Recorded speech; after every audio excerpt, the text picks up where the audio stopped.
와주셔서 환영합니다. 먼저 관객 여러분들께 인사 말씀 부탁드릴게요. 감독님 부탁드리시죠. 네, 안녕하세요. 두 번째 연출한 유은정입니다. 이렇게 영화 보러 와주셔서 정말 감사합니다. 박수희 안녕하세요. 두 번째 아이에서 이수환 역할 맡은 배우 박소희입니다. 배우님. 안녕하세요. 저는 두 번째 아이에서 수령과 제인 역할을 맡은 배우 유나입니다.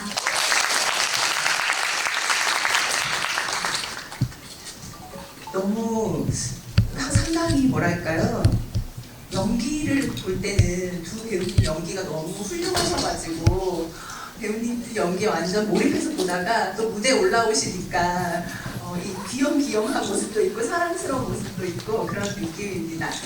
제가 세 분께 아주 짧은 질문 하나씩만 하고요, 바로 객석의 질문 받을 수 있도록 하겠습니다. 감독님, 전작도 그렇고 영화가 꿈, 밤 이런 느낌들을 많이 줍니다. 그런 모티브들을 많이 활용하셨는데요. 이 영화는 어떻게 출발하게 되어서 어떤 얘기를 하고 싶으셨던 건지 궁금합니다. 네, 저희가 전에 이제 밤의 문 열린다라는 영화를 찍을 때는 그때 고립에 대한 두려움을 시작으로 그 영화를 만들었고요.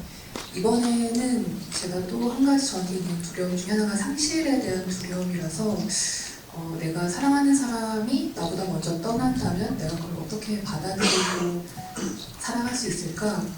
그거를 저한테 질문하고 또 그 답을 찾아가고 싶었던 게 첫 번째였던 것 같아요.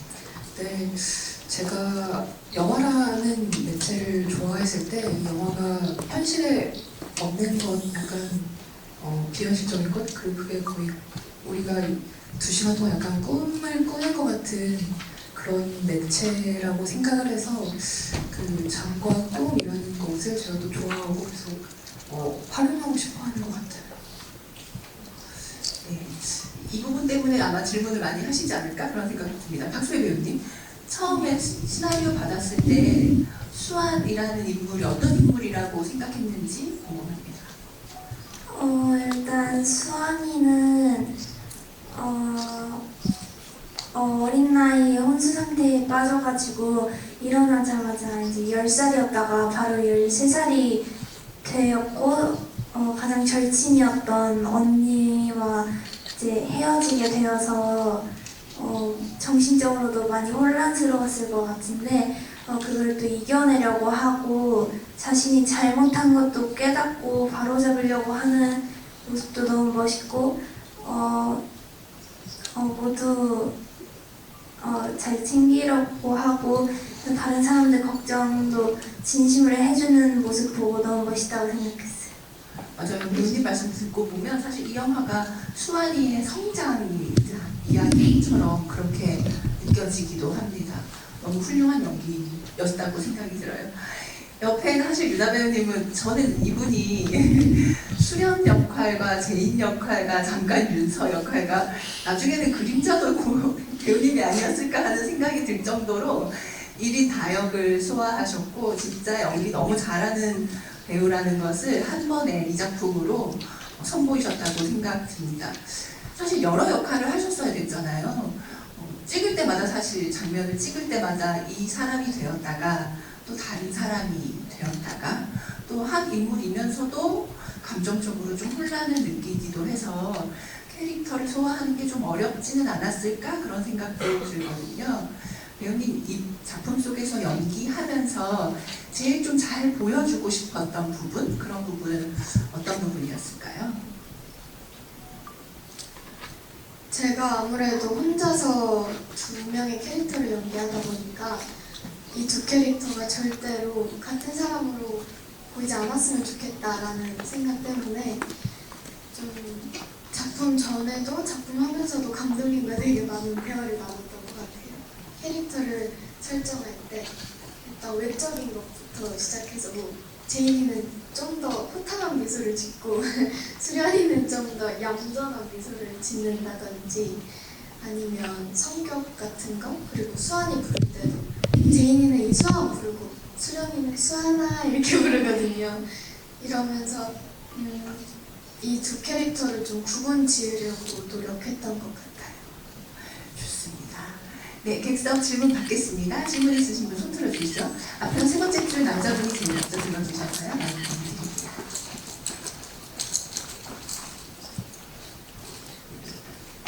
영화 너무 재밌게 잘 봤고요. 그 감독님께 여쭤보고 싶은데요.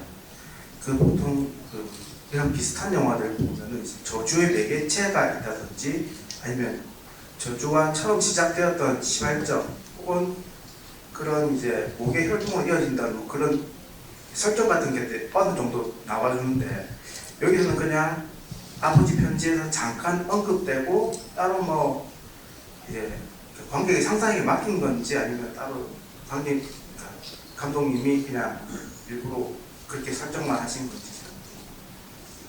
아무래도 이게 처음에 시작 자체가 어떤 상실에 대한 이야기로 시작하면서 그러면서 제가 그런데 내가 만약에 내가 잃어버린 사람이 같은 얼굴과 다른 사람을 만나면 그게 과연 치유가 될까라는 또 생각으로 이어졌고 하지만 그러면서 결국에 내가 떠나간 사람이 다시 돌아오길 바란다던가 혹은 같은 얼굴을 한 사람이 나타나서 나를 뭔가 채워주길 바란다던가 하는 것들이 되게 나 중심적인 생각일 수 있겠다. 그래서 내가 어떤 상실을 겪었을 때 그것을 나 중심으로 생각하지 않는 것이 어쩌면 내가 던진 질문의 답이 아닐까라는 생각을 하면서 이게 이야기가 흘러가다 보니까 아마 그 저주에 조금 포커스를 많이 두지 않았던 것 같아요.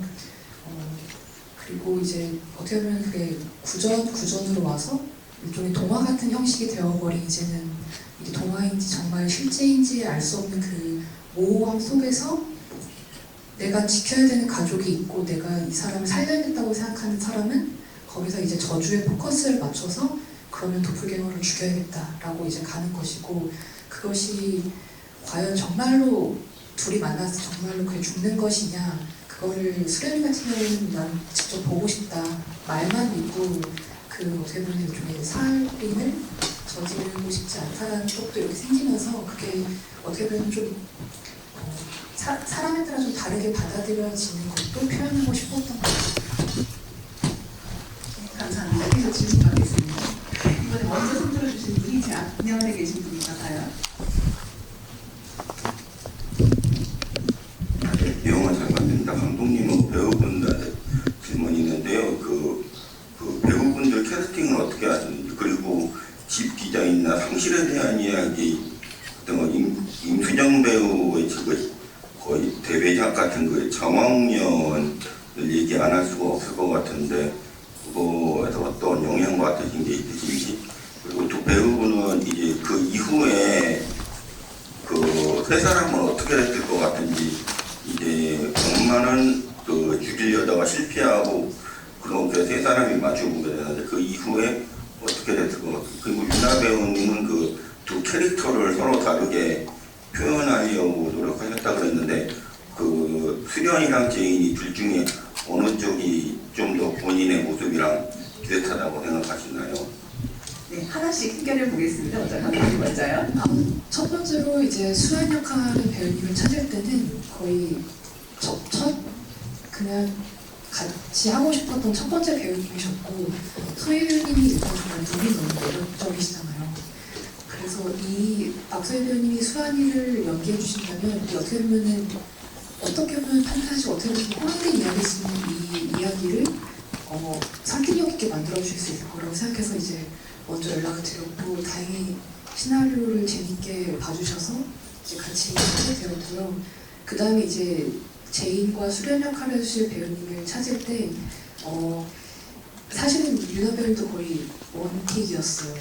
왜냐하면 이제 이게 1인 2역 혹은 1인 다역의 연기를 하셔야 되는데 이 연기를 해주실 분이 그때 상을 연기상도 타시고 정말 연기를 너무 잘하고 사실 파친코에서부터 연기를 너무 잘하시는 거를 봤기 때문에 이분이 맡아주시면은 이 다른 사람을 연기해 주시는 것이 또 가능한 거라고 생각해서 이렇게 요청을 드렸는데 다행히도 재밌게 봐주셔가지고 같이 할 수 있게 되었었어요.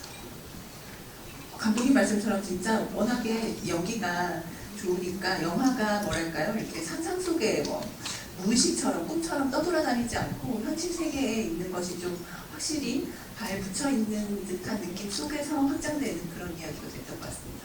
박소 배우님 아까 질문 중에서 이후에 어떻게 됐을 것 같다고 혹시 이야기하거나 생각해 보신 적 있어요? 그 예전에 촬영하실 때 아닌가? 어쨌든 그때 감독님께서 아마도 이후에 금옥이랑 수환이랑 같이 살고 제인이와 그 이모 나왔던 그 이모 할머니랑 같이 살지 않을까 하셨던 것도 있었던 것 같아요. 그게 조금 더 부연 설명드리면 시나리오가 사실 되게 많이 여러 번 바뀌고 하는 과정 속에서 예전 버전에서는 좀 더 그 이모 할머니의 역할이 좀 더 있었던 적이 있었어요. 그랬을 때 이모 할머니가 그 집으로 이제 좀 마지막까지 찾아오는 그 버전에서 아마 그렇게 얘기를 나눴던 것 같아요. 그리고 어제 말씀드렸던 게 금옥은 아마도 경찰서에 철컹철컹하지 않을까 했던 얘기도 있었습니다. 이렇게 스태프들끼리 얘기하면서 어쨌든 제이라는 아이를 죽이려고 했던 거, 그러니까 근데 이 영화 기본 저는 이 영화 자체가 꿈이고 픽션이라고 생각했기 때문에 진짜 현장에서 약간 다 농담처럼 나눴던 이야기인데 금옥은 그 죄값을 치러야 될 것이고 그래서 수환이는 그럼에도 불구하고 좀 성장서사라고 하셨던 것처럼 마지막으로 가면 좀 더 이 사람 독립적인 아이가 되기 때문에 그래도 잘 이겨냈을 거라고 생각을 했습니다. 윤하 배우님 답변도 듣고 싶은데요. 두 역할, 수련이 역할이랑 제인 역할 비교해 주시는 질문 하셨는데요. 어때요? 배우님의 어떤 면들이 그 캐릭터 안에 녹아들었는지 두 분 중에 뭐가 더 마음에 들고 좀 더 아쉽고 하셨는지 궁금합니다. 일단 실제 저와 더 비슷한 것 같은 캐릭터는 제인이고요. 왜냐면 좀 활발하고 되게 당돌한 면들이 저랑 잘 맞는 것 같아요. 네, 좋습니다. 계속 질문 받겠습니다. 이번에 위로 가볼까요? 위에 모자 쓰고 계신 분, 네, 마스크하고 모자 쓰고 계신 분 있거든요. 네.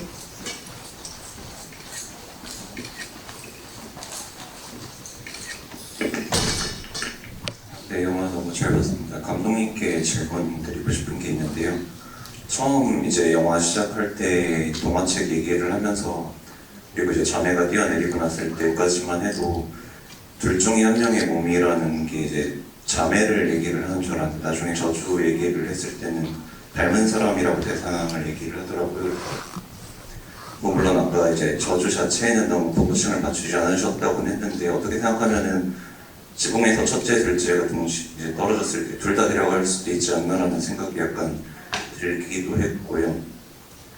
그리고 그 제이는 결국에 어떻게 보면 피해자인데 그 집안하고 전혀 관련 없는 애 얼굴이 바뀐다는 게 그래서 픽션이기는 하지만은 약간 그 집안만의 사람들이 특정 대상을 얼굴을 바뀐다라고 생각을 하게 하는 그런 저주로 잡으신 건지 아니면은 다른 처음으로 설정을 할 때 다른 피해자의 그런 저주와 연관된 집안 같은 것도 있는 건지 조금 궁금합니다. 그 처음에 이제 이번에 설정을 잡을 때 이 집안의 딸들과 똑같은 시간에 태어나는 닮은 똑같은 아이가 있다라고 설정을 했는데 그 수련이 같은 경우는 내 몸을 줄게라고 말하고 이제 어떻게 보면은 자기가 다른 세계로 떠난다는 것을 자기 의지로 이제 떨어졌기 때문에 그 친구는 검은 공간에서 점점 이제 다른 세계 아래로 빠져나간다고 생각했고요. 수환이 같은 경우에는 사실 아직 저주가 아직 성립되지 않은 아이라서 이 친구는 위로 떠오른다고 생각했어요. 그래서 수환이가 만들어낸 어떤 검은 공간의 균열이 이 제인이라는 아이, 사실 이제 제인과 수환이가 두 아이였기 때문에 그래서 그 틈으로 그 그림자가 빠져나가서 살아남으려고 빠져나간다고 이제 설정을 했고요. 두 번째 질문.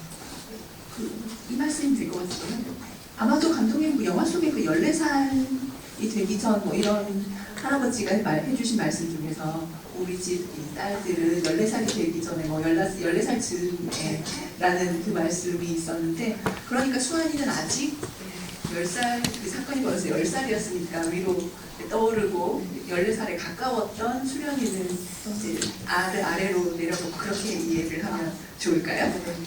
그 집안은 제가 아마 이게 아까 얘기 들었던 것처럼 나의 가족 그리고 내가 사랑하는 사람을 위해서 남을 희생시킬 수 있는가라고 했을 때 이 집안이 계속 그런 방식으로 어떻게 보면은 존재해 왔던 곳이라서 그 두 번째 아이 같은 경우는 사실 어떻게 보면 영문을 모른 채 희생되는 쪽이라고 생각을 했던 게 맞고요.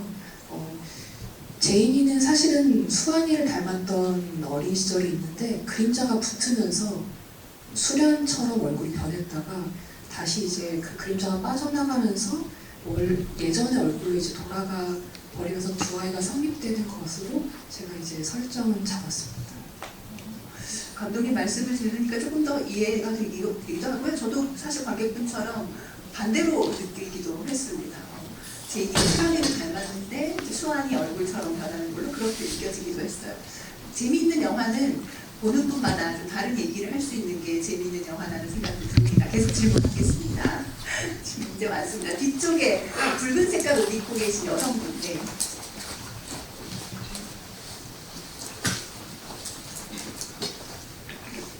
네, 안녕하세요. 영화가 좀 재밌었는데 어려워서 약간 저주의 실체에 대한 질문이 좀 모호한 질문이 오고 가는 게 이걸 내가 열린 걸로 받아들여야 되는 건지 실질적으로 이해해야 되는 영역이 뭔지가 불분명해서 그런 종류의 질문이 좀 있는 것 같아요. 근데 저는 이게 끝나고 나서 생각한 게 사실 저주가 실체하지가 않나? 라는 생각이 들기도 했고, 그리고 보니까 집이 되게 잘 사는 집이잖아요. 부자인가 봐요. 그렇지 않고서는 이 배를 잇겠다는 이 의지가 이렇게 클 수가 없거든요. 근데 그런 것 치고는 엄마가 좀 수수해서 그래서 이해가 좀 안 가기도 했거든요. 그래서 마지막에 저는 이 아이가 총 3명이니까 이 3명 아이가 그 어른들의 그런 욕망과 그 대를 잇겠다는 그 의지를 어린 아이들의 용기로 인해서 끊겠다. 난 목숨이 그렇게 중요하지 않아요 라는 그런 어필이 좀 느껴졌거든요. 그래서 궁극적으로 궁금한 게 저주가 실체하는 건지, 그리고 두 번째로 아이들이 마지막엔 더 큰 용기를 냈잖아요, 2명이. 그래서 저주가 끊겼는지, 이들이 또 나중에 대를 또 낳으면 그 선택의 기로에 또 놓이게 되는 거잖아요. 그래서 그게 되게 궁금합니다. 네, 감사합니다.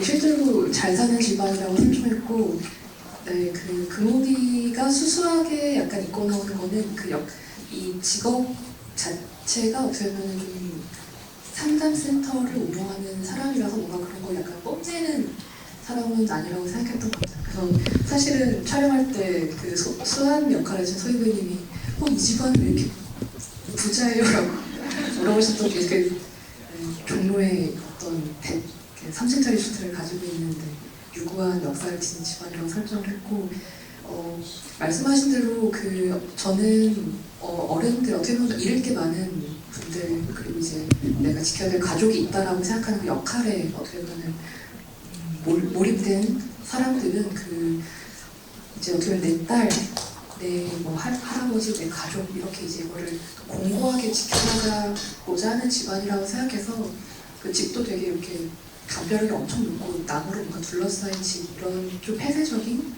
공간을 설정하고 싶었는데, 반면에 저는 아이들한테 지켜야 될 게 없다라기보다는 그렇다고 해서 내가 다른 사람, 그러니까 수련이가 마지막에 내가 있다는 이유만으로 다른 사람이 죽는다면 내가 어떻게 해야 될까요? 라고 질문하는 것처럼 같이 살 수 있는 방법을 좀 더 고민해보는 그 존재들이라고 생각을 했어요. 그리고 내 가족도 중요하지만 내 친구도 마찬가지로 되게 소중한 존재라는 것을 아는 그런 존재들이라고 생각을 했습니다. 그리고 저는 수환이가 이 그림자를 끌어안고 이제 그만해 라고 말하고 이제 데려가면서 걔를 원래 태어났던 곳으로 다시 이제 데려가면서 거기서 사회 그림자가 다시 옛날 그냥 검은 공간에 떠다니던 어떤 입자들로 이제 사라졌다고 생각을 했고, 두 아이가 용기를 냈기 때문에 그 저주는 보면은 사실 상상의 여지에 맡기고 싶은 마음도 있지만 감독으로서는 풀렸다라고 생각을 했습니다. 아마도 극장 나가시면서 여러분들이 아마 여러 생각을 하시지 않을까 생각이 듭니다. 이제 마지막 질문 한 분만 받겠습니다. 이 앞에 계신 남성분께 마이크 보내드릴게요. 간결하게 부탁드릴게요. 시간이 거의 끝나가고 있어서요. 안녕하세요. 저는 윤아 배우 팬인데요. 윤아 배우님께 질문을 드리고 싶습니다. 영화 재밌게 잘 봤고요. 윤아 배우님은 감정 연기가 강한 걸로 제가 알고 있는데 연기를 하면서 힘들었거나 어려운 점이 없었는지 여쭤보고 싶고요. 그리고 촬영을 하면서 이제 소희 배우님하고도 같이 이제 함께하는 시간이 많았었는데 가장 기억에 남는 에피소드 같은 게 있다면 알려주시면 감사하겠습니다.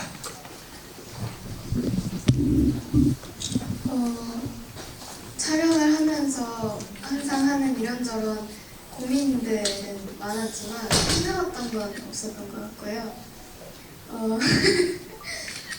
딱히 막 촬영하면서 있었던 특별한 에피소드는 없지만 소희랑 같이 촬영하면서 이런저런 장난도 많이 치고 그러면서 많이 가까워졌던 게 아직도 저한테 좋은 기억으로 남아있습니다. 제가 좀 더 불어나면 정말 소희 배우랑 너무 친했고 너무 많이 챙겨줬어요. 진짜 어떻게 보면 수련처럼 또 제인처럼 친구이자 어떤 언니로 정말 소희를 많이 챙겨줬던 기억이 나요. 박소희 배우는 없어요? 뭔가 기억나는 에피소드, 재미있었던 사건? 저번에 이제 저는 학원에 땡땡이 치고 언니는 학교를 땡땡이 쳐서 학원 앞에서 만나가지고 놀러 가잖아요. 그때 서로 만났을 때 진짜 놀러 가는 기분이 들어가지고 너무 재밌는 거예요, 갑자기. 텐션이 엄청 업돼가지고 막 비행기 우연하고 다니면서 뛰어다녔어요. 네, 그래서 첫 번째 테이크에서 너무 둘이 신나가지고 영화에서 저렇게 신나게 만나면 안 되는데 이러면서 조금만 낮춰달라고 했던 기억이 납니다.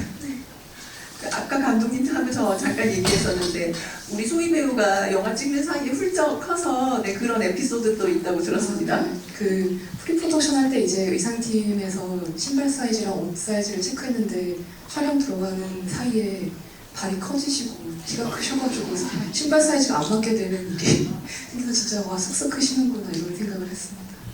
우리 마음속에는 우리가 박소희 배우님이 사실 8년차 연기하고 계시기 때문에 대배우님이시거든요. 어릴 때 너무 귀여운 모습, 연기 너무 잘하는 모습을 보고 우리 같이 배우가 이렇게 커가는 거를 보고 있어서 이렇게 훌쩍 잘하셨다 이런 느낌을 느끼면서 관객들이 같이 보게 되는 것 같아요. 벌써 지휘시간이 마무리를 해야 돼서요. 배우님들이랑 계속 얘기를 더 하고 싶지만 너무 아쉽습니다.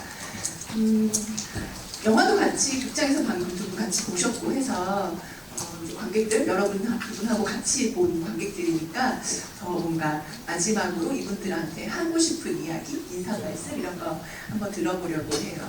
윤아 배우님부터 먼저 해보실까요?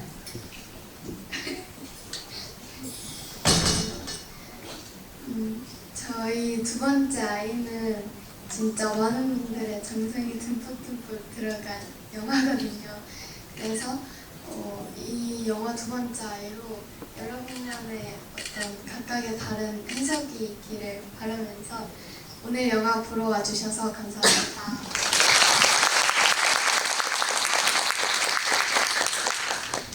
일단 오늘 영화 보러 와주셔서 너무 감사합니다. 보러 와주셔서 너무 감사하고 이제 다음에 또 봬요. 감사합니다. 네, 저도 다시 한번 영화 보러 와주셔서 감사하다는 얘기 드리고 싶고 또 여러 가지 새로운 시도를 좀 해보고 싶었어요. 그래서 이렇게 좋은 후기들 많이 남겨주시면 정말 감사하겠습니다. 감사합니다.